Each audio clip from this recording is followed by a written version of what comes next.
Hello friends, स्वागत है तमारा बधाનું ફરીથી એકવાર। તો અત્યારે શિયાળાની સિઝનમાં લીલી હળદર ખૂબ જ પ્રમાણમાં આવી રહી છે, જે આપણા હેલ્થ માટે ખૂબ જ સારી છે। તેનાથી રોગપ્રતિકારક શક્તિ વધે છે। તો ચાલો આપણે તે જ હળદરમાંથી ટેસ્ટી એવું શાક બનાવીએ। તો અહીંયા મેં વજનમાં લગભગ 200 ગ્રામ જેટલી લીલી હળદર લીધી છે અને મેં એકદમ કૂણી જ હળદર લીધી છે, જેથી કરીને શાક એકદમ ટેસ્ટી બને। ત્યાર પછી હવે તેમાંથી એક હળદરનો ગાંઠિયો લઈ લઈશું અને છરીની મદદથી છાલ ઉતારી લેવાની છે। તમને જો આવી રીતે છરીની મદદથી છાલ ઉતારતા ન ફાવે તો તમે પીલરની મદદથી પણ ઉતારી શકો છો। આપણે આવી રીતે બધી જ હળદરની છાલ ઉતારી અને રેડી કરી લેવાની છે। તો અહીંયા તમે જોઈ શકો છો કે મેં બધી હળદરની છાલ ઉતારી લીધી છે અને તેને મેં પાણીથી એકવાર ધોઈ લીધી હતી। ત્યાર પછી અહીંયા મેં એક છીણી રાખી દીધી છે અને છીણીમાં જે નાના હોલ આવે છે તેની મદદથી હળદરને છીણી લઈશું। બહુ મોટું છીણ નથી કરવાનું, નહીં તો કૂક કરવામાં વાર લાગશે। તો અહીંયા મેં બધું જ છીણ રેડી કરી લીધું છે। ચાલો હવે શાક બનાવવાનું સ્ટાર્ટ કરીએ। તો અહીંયા મેં ગેસ ઉપર એક પેન રાખી દીધું છે। આમ તો આપણે વજનમાં જેટલી હળદર લેતા હોય તેટલા જ પ્રમાણમાં ઘી લેવાનું હોય છે, પરંતુ મેં થોડુંક ઓછું ઘી મતલબ કે 5 થી 6 મોટી ચમચી જેટલું ઘી લીધું છે। ઘીને ગરમ થવા દઈશું। અહીંયા ઘી ગરમ થઈ ગયું છે એટલે આપણે જે હળદર છીણીને રાખી હતી તે બધી જ તેની અંદર એડ કરી દેવાની છે અને પછી ગેસની ફ્લેમ સ્લો કરી આપણે હળદરને ઘીમાં થોડીક વાર શેકી લેવાની છે। તો આ રીતે હળદરને ઘીમાં શેકવાથી તેનો જે તુરો ટેસ્ટ આવે છે એ ઓછો થઈ જાય છે અને શાક એકદમ ટેસ્ટી બને છે। તો લગભગ 5 થી 6 મિનિટ જેટલો સમય લાગશે। તો અહીંયા હવે લગભગ 5 થી 6 મિનિટ જેવું થઈ ગયું છે અને તમે જોઈ શકો છો કે હળદરની ક્વોન્ટિટી થોડીક ઓછી થઈ ગઈ છે અને કૂક પણ થઈ ગઈ છે। ત્યાર પછી અહીંયા મેં 2 મોટી સાઇઝના ટામેટાં ઝીણા કટ કરીને લીધા છે અને મેં દેશી ટામેટાનો ઉપયોગ કર્યો છે, જેથી કરીને શાકનો ટેસ્ટ ખૂબ સરસ આવે। અને 1 વાટકી ઝીણા કટ કરેલા કેપ્સિકમ એડ કર્યા છે। જે લોકો લસણ ડુંગળી ખાતા હોય તે લોકો લીલું લસણ અથવા તો લીલી ડુંગળી પણ ઝીણી કટ કરીને સારા પ્રમાણમાં એડ કરી શકે છે અને જો તમારે સૂકી ડુંગળી પણ એડ કરવી હોય તો પણ કરી શકાય। બરાબર મિક્સ કરી લેવાનું છે।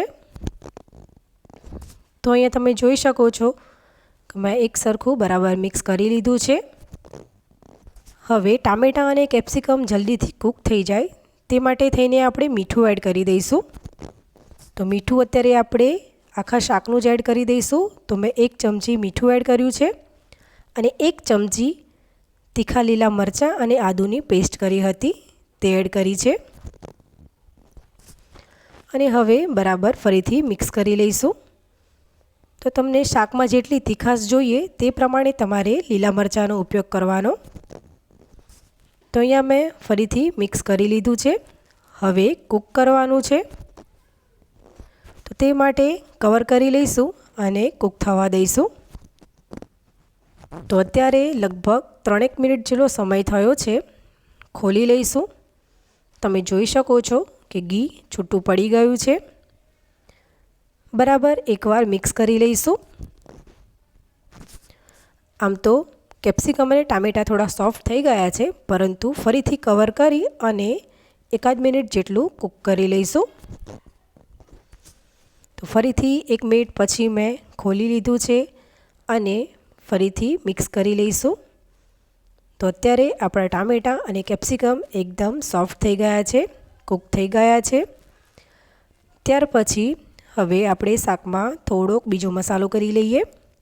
તો પહેલાં આપણે લાલ મરચું એડ કરી દઈશું। તો લાલ મરચું પણ આગળ મેં જણાવ્યું તે પ્રમાણે જેટલી તીખાશ જોઈએ તે પ્રમાણે એડ કરશું। તો 2 ચમચી મેં લાલ મરચું એડ કર્યું છે અને 1 ચમચી ધાણા જીરું એડ કરશું। ત્યાર પછી અડધીથી પોણી વાટકી જેટલા મેં વટાણા એડ કર્યા છે। તો વટાણાને મેં પહેલાં થોડાક બાફી લીધા હતા। બહુ વધારે પડતા નથી બાફવાના, નહીંતર વટાણા તૂટી જશે। પછી બરાબર મિક્સ કરી લેવાનું છે। તો ફ્રેન્ડ્સ, તમે પણ જો આ રીતે આ શાક ન બનાવ્યું હોય તો એકવાર ચોક્કસથી બનાવજો. ખૂબ જ ટેસ્ટી એવું શાક બનીને રેડી થાય છે. તો અહીંયા મેં મિક્સ કરી લીધું છે. હવે કવર કરી અને કૂક થવા દઈશું. તો લગભગ 2 થી 3 મિનિટ પછી ખોલીને ચેક કરશું. બરાબર મિક્સ કરી લેવાનું છે. સરસ એવું ઘી છૂટું પડી ગયું હતું, મતલબ કે આપણું આ જે શાક છે એ સરસ એવું કૂક થઈ ગયું છે. હવે શાકનો ટેસ્ટ વધારવા માટે અડધી ચમચી જેટલો ગરમ મસાલો એડ કરી દઈશું. અને મેં અહીંયા થોડી જ ખાંડ એડ કરી છે, લગભગ અડધી ચમચી જેટલી જ. તમને જે પ્રમાણે સ્વીટનેસ ભાવે તે પ્રમાણે એડ કરી શકો છો. અને અડધી વાટકી મેં દહીં એડ કર્યું છે. તો આ શાકમાં દહીં એડ કરવાથી શાકનો ટેસ્ટ ખૂબ જ સરસ આવે છે. અને જે મેં દહીં લીધું છે એ બહુ વધારે ખાટું નથી લીધું. દહીં એડ કર્યા પછી મિક્સ કરી લેવાનું છે. અને દહીં એડ કર્યા પછી આપણે શાકને બહુ વધારે ઓવરકુક પણ નથી કરવાનું. તો અહીંયા મેં હવે બરાબર મિક્સ કરી લીધું છે. ફરીથી આપણે શાકને કવર કરી અને 1 થી 2 મિનિટ જેટલું કૂક કરી લઈશું. 2 મિનિટ પછી તમે જોઈ શકો છો કે સરસ એવું ઘી છૂટું પડી ગયું છે. એકદમ સરસ શાકનો કલર આવી ગયો છે અને સરસ કૂક પણ થઈ ગયું છે. બરાબર એકવાર મિક્સ કરી લઈશું. અને હવે આપણે ઉપરથી થોડીક એવી કોથમીર એડ કરી અને છેલ્લે ગેસની ફ્લેમ બંધ કરી લઈશું. ત્યાર પછી અહીંયા મેં શાકને એક બાઉલમાં સર્વ કરી લીધું છે.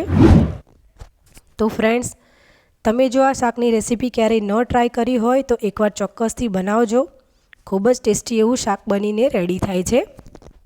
તો ફ્રેન્ડ્સ, તમને જો મારી રેસીપી ગમી હોય તો લાઈક કરજો, ફ્રેન્ડ્સ અને ફેમિલીમાં શેર કરજો અને સબસ્ક્રાઈબ કરી બેલ આઇકન જરૂરથી પ્રેસ કરજો, જેથી કરીને નોટિફિકેશન મળતી રહે. તો ચાલો ફરી મળીશું. ત્યાં સુધી આવજો.